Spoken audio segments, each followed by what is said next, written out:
Pessoal, tudo bom? Vamos dar continuidade ao controle biológico, agora falando um pouquinho sobre parasitoides. Então, os parasitoides, né, eles são na sua maioria himenópteros, né, e a maioria desses himenópteros parasitoides são vespas, tá? O que a gente usa principalmente nas áreas agrícolas de produção são de pequeno tamanho, que vão de 0,5 a 2 milímetros.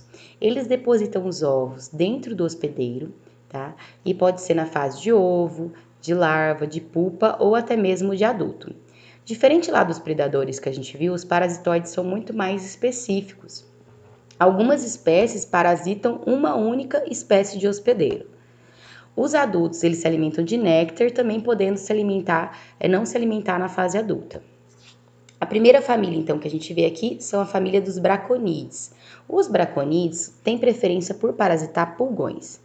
Então, a gente consegue visualizar aqui pulgão em diferentes estádios de desenvolvimento, né, ninfas em diferentes estádios, e conseguimos visualizar o adulto, tá? Então, o braconídeo no campo, principalmente em áreas onde a gente tem couve, que a gente tem uma grande incidência de pulgão, é muito comum a gente conseguir visualizar esse parasitoide em campo, porque a gente consegue visualizar o pulgão, né? Então, a gente consegue ver facilmente ele em campo.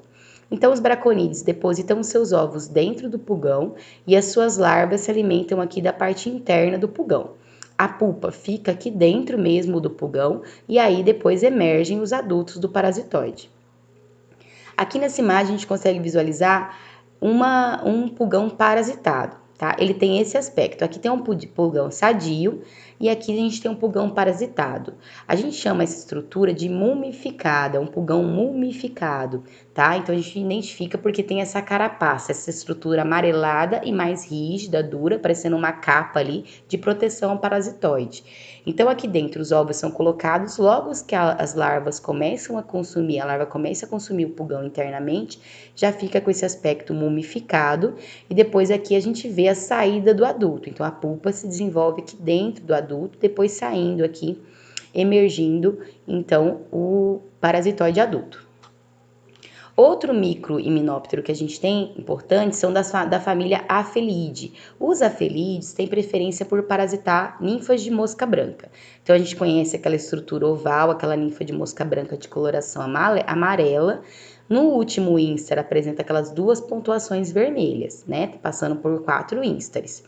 Então, os parasitoides, quando eles depositam seus ovos aqui dentro, o aspecto da mosca branca fica com essa coloração escura, marrom, preta. Então, a gente também consegue em campo identificar se aquela ninfa de mosca branca está ou não parasitada, tá? Então, aqui é uma ninfa parasitada. A principal espécie que parasita mosca branca é a espécie Encarsia formosa. Aqui, uma outra família muito importante é a Trichogrammatide. Os principais são os tricogramas, né? A gente tem 2 principais no Brasil, que é o Trichograma precioso e o Trichograma galloi.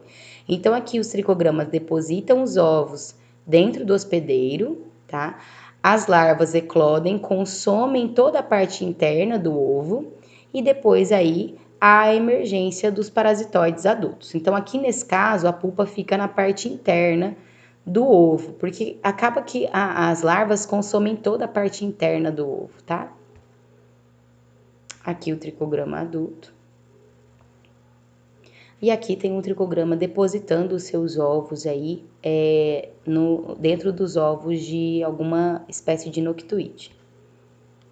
Então aqui mostra uma comercialização, então no Brasil a gente comercializa essas 2 espécies de tricograma, Preciosum com preferência para parasitar noctuides, Spodopteras, Helicoverpa, Heliotes também, tá?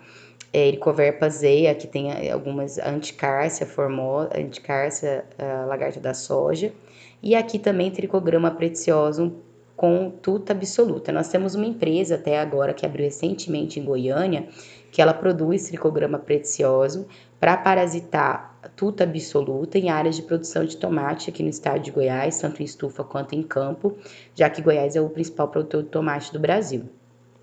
A outra espécie, Trichograma galloi, ela tem preferência por parasitar Diatreia saccharalis, então ovos de broca de cana-de-açúcar. Então são 2 espécies que a gente tem aquele controle biológico aplicado no Brasil. A gente produz, comercializa e faz liberação massal desse inseto em campo. Vocês lembram lá da primeira aula de controle biológico, aqueles tipos diferentes de controle. Quando eu estava falando de predador, eu falei muito que eles fazem o controle natural, porque a gente não faz criação e liberação em grande escala. Já a Trichogramma preciosa e Galloi, a gente tem produção em grande escala e liberação. Também como a gente tem Cotésia flavips, né? Então a gente tem várias usinas de cana-de-açúcar no Brasil, vários laboratórios nessas usinas que fazem a produção em massa de Cotésia para liberação em campo. Né? Cotésia em cana-de-açúcar é o principal controle para a broca da cana-de-açúcar. Tá? A gente vai ver mais em MIP de cana, estudar um pouquinho mais sobre isso. Então a Cotésia ela coloca os seus ovos dentro da lagarta da broca da cana. As larvas se desenvolvem na parte interna, depois as pulpas, elas empupam fora aqui do hospedeiro. Então, todo o desenvolvimento larval ocorre dentro do hospedeiro, ali se alimentando do hospedeiro, e no final do ciclo da larva, elas saem ali do hospedeiro e empupam na parte externa do hospedeiro. Aqui mostra a Cotésia, o adulto, depositando os ovos na lagarta. Ele não deposita os ovos em qualquer parte da lagarta da diatreia, ele deposita na região aqui do tórax. Por quê? As suas larvas, elas começam a consumir aqui a Cotésia na parte interna em órgãos que não vai levar a lagarta à morte, tá? Porque se ela consumir diretamente órgãos que levam a lagarta à morte, a larva do parasitoide também vai morrer ali dentro, porque vai acontecer um apodrecimento natural daquele hospedeiro. Então, o que acontece? Ela começa consumindo, as larvas consomem a parte do hospedeiro aqui, sem levar o inseto à morte, e no final do seu ciclo larval, elas ficam mais vorazes, e aí sim elas acabam levando o inseto à morte. Diferente lá do que a gente viu parasitoide de pulgão e parasitoide de ovo, a pulpa não fica dentro do hospedeiro aqui no caso, tá? Então, o risco de apodrecimento desse hospedeiro é maior. O que acontece? A larva, ela sai do hospedeiro e faz uma massa de pulpas na parte externa, né? E tem uma camada de proteção de cera para se proteger mais ali de qualquer tipo de contaminação, tá? O programa de controle biológico com a Cotésia é um dos maiores programas de controle biológico do mundo. Outro parasitóide também comercializado no Brasil, usado em menor escala, assim, em campo, mas é bem comercializado, o Trissolcus basalis, né? Tem áreas de produção, empresas que produzem. O Trissolcus basalis, ele é um parasitoide de pentatomídeos, de ovos, então, da família dos pentatomídeos, né? Que são os percevejos aí, percevejo marrom, verde pequeno, né? Toda aquela gama que a gente já viu e conhece. O Trissolcus, ele tem preferência por percevejo verde, que é o Nesara viridula. Aí a gente termina aqui os parasitoides com imagem, a gente tem uma série de outros parasitoides, né? Os 3 mais comercializados e usados no controle biológico aplicado no Brasil é Trichogramma preciosa e Galloi e Cotésia flavips, atualmente, tá? Aqui a gente traz aqui para vocês, no final, um parasitoide de mosca das frutas. Então, a larva da mosca das frutas se desenvolve aqui dentro do fruto.